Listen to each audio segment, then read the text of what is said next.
The scramble for Africa and its subsequent partition of Africa refers to the period during the late 19th century and the early 20th centuries when European powers colonized nearly the entire African continent. This process dramatically reshaped the political, economic, and social landscape of Africa. From the political point of view, many changes had taken place on the political scene of Europe, which changes favored colonial possessions or which forced European powers to acquire or struggle for colonies in Africa.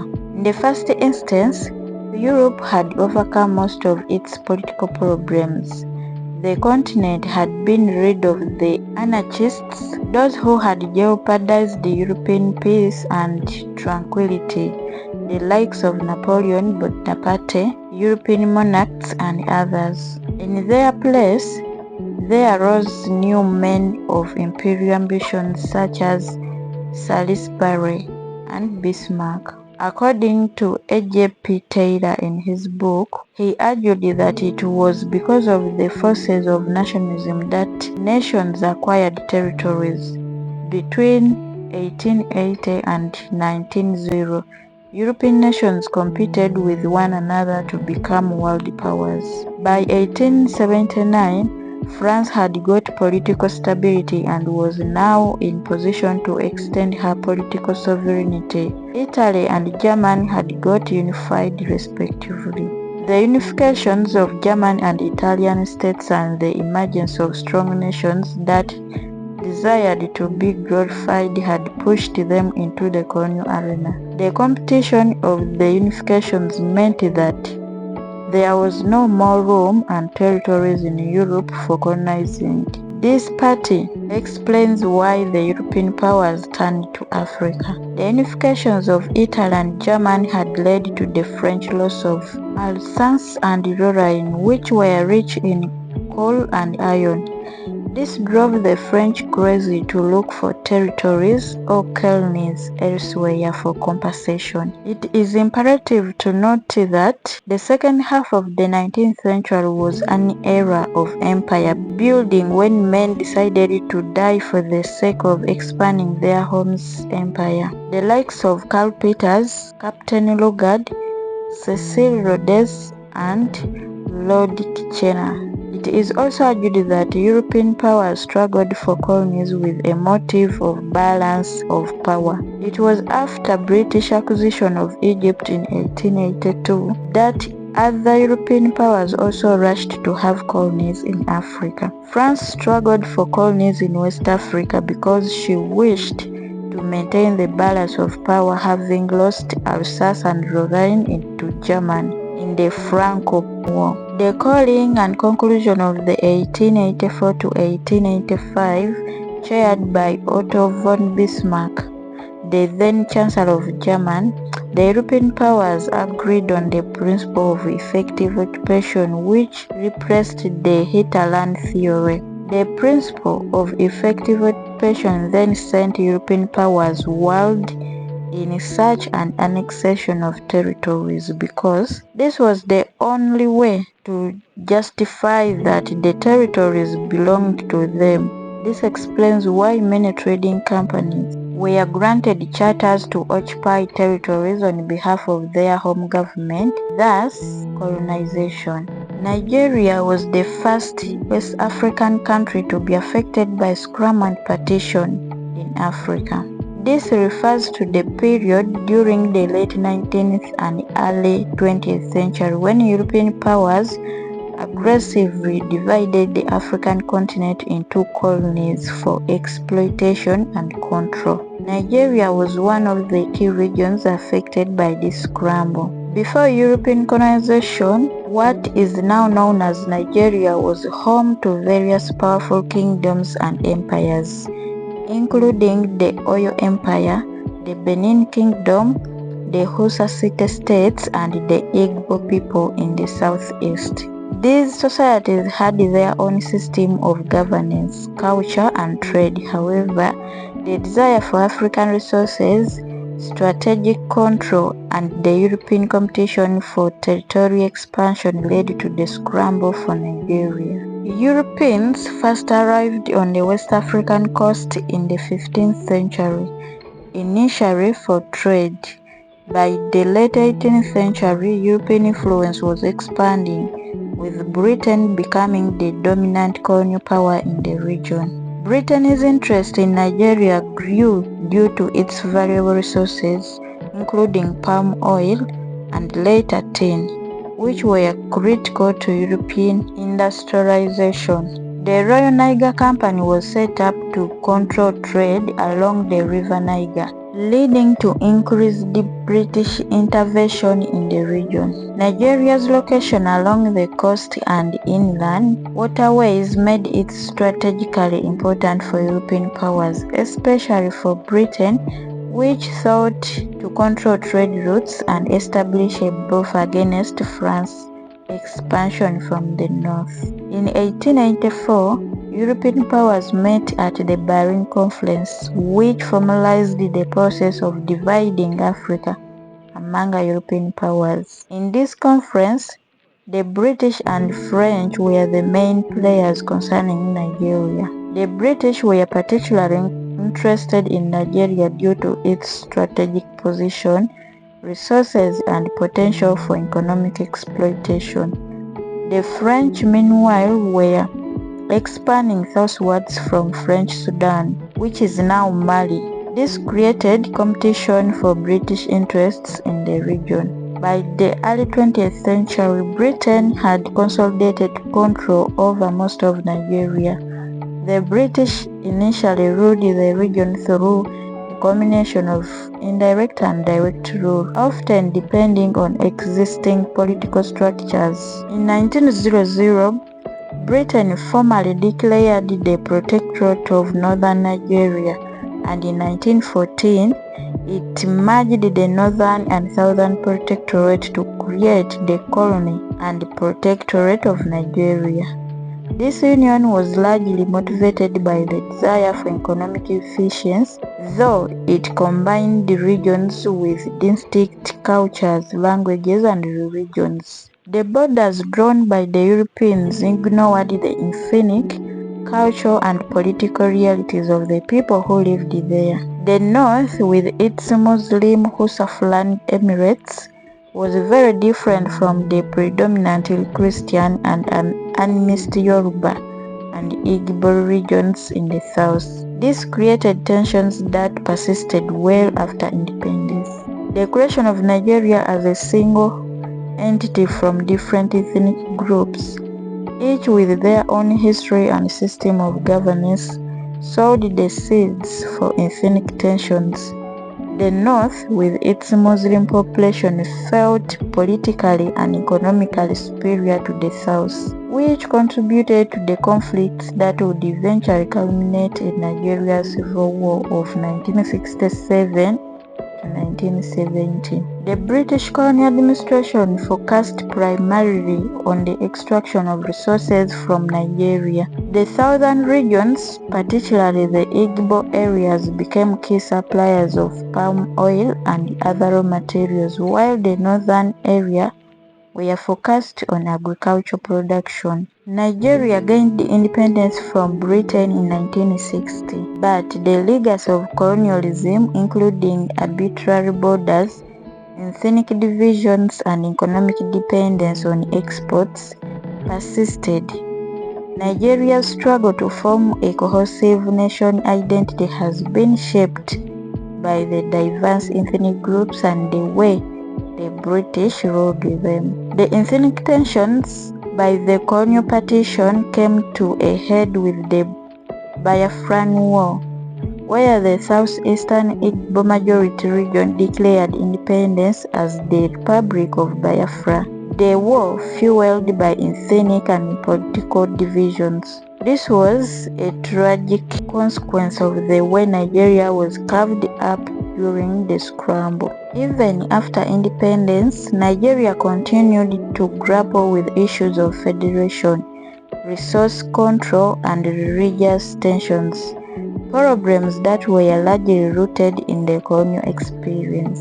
The British governed Nigeria in a way that reinforced their economic and political control.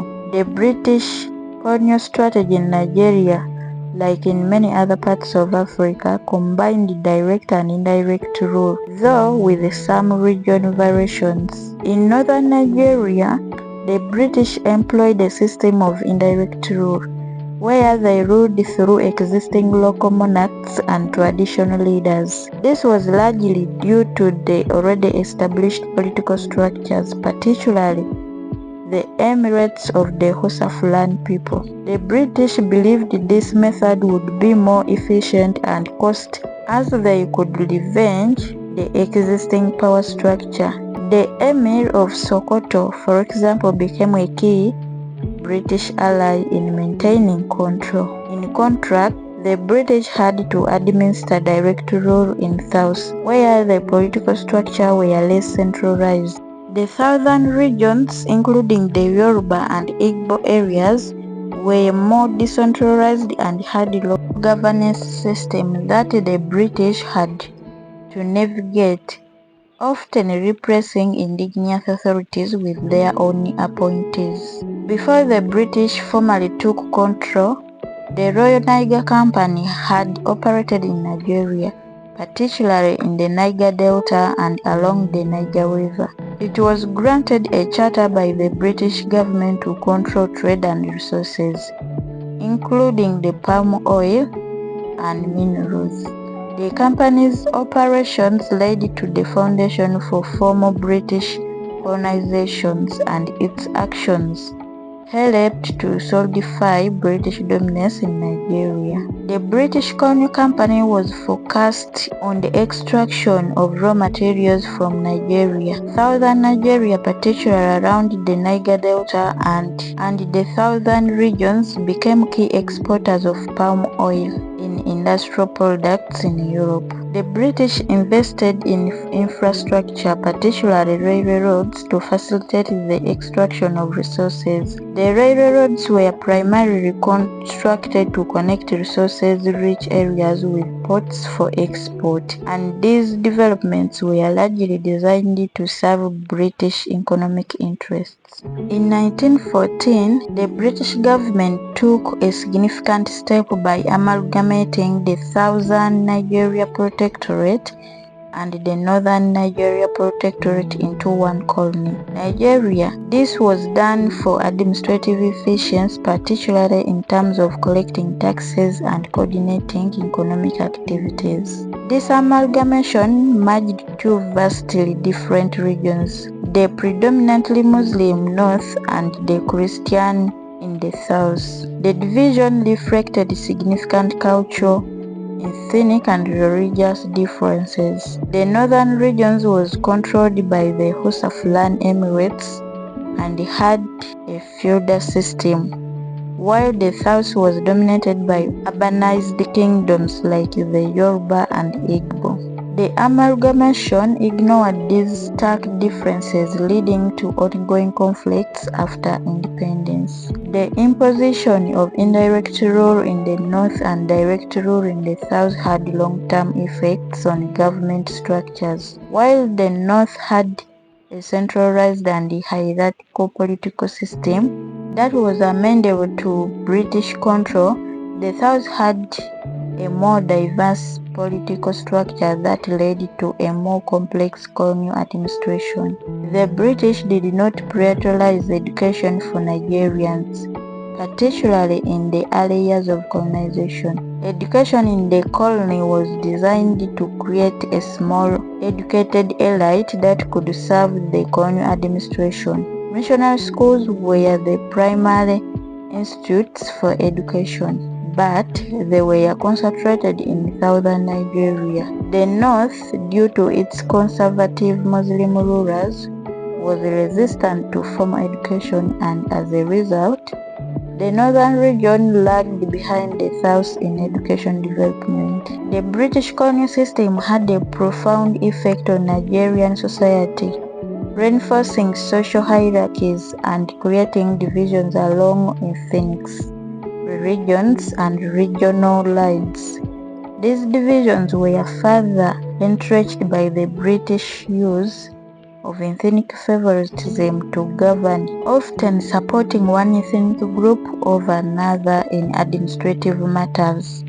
For example, the British were accused of favoring the Yoruba elites in the south over the Igbo people, which showed division. The British policy of indirect rule in the north and their differing administrative practices in the south created a fragmented and unequal society. The North's political elite was often seen as more powerful, with a monopoly on power. This led to significant ethnic and regional rivalries that contributed to the complex dynamics of Nigerian politics post-independence. By the 1920s and 1930s, Nigeria had seen the rise of nationalist movements that sought greater autonomy from British colonial rule. The Nigerian Youth Movement and later the National Council of Nigeria and the Cameroons, led by Nnamdi Azikiwe, were at the forefront of pushing for self-government.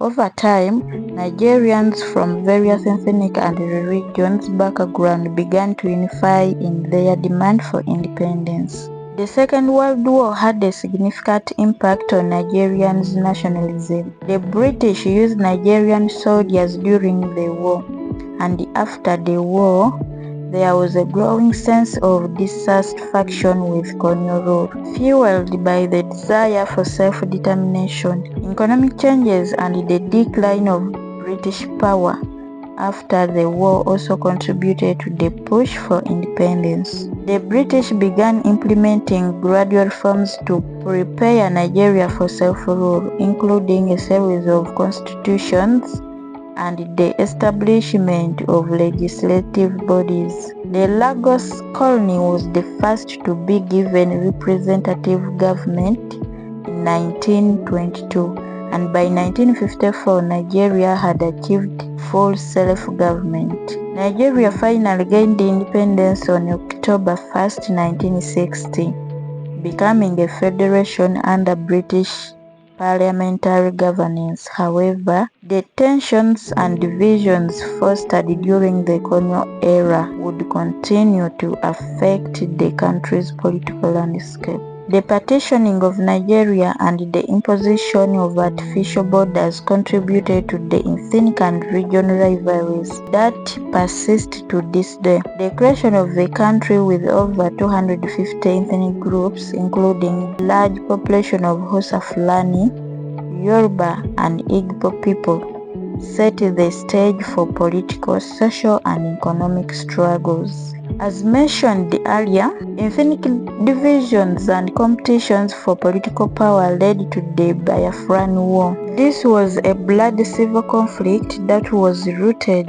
in the failure to accommodate Nigeria's diversity. The aftermath of the war had lasting effects on national unity and the development of democratic institutions. The colonial legacy of centralized authority versus the decentralized nature of the South continued to shape Nigeria's post-independence political system.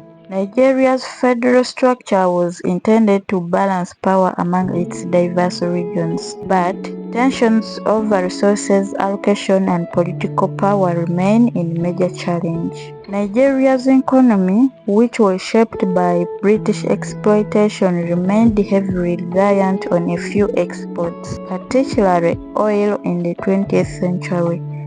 This dependence has made Nigeria vulnerable to fluctuations in global commodity prices and has hindered the development of a more diversified economy.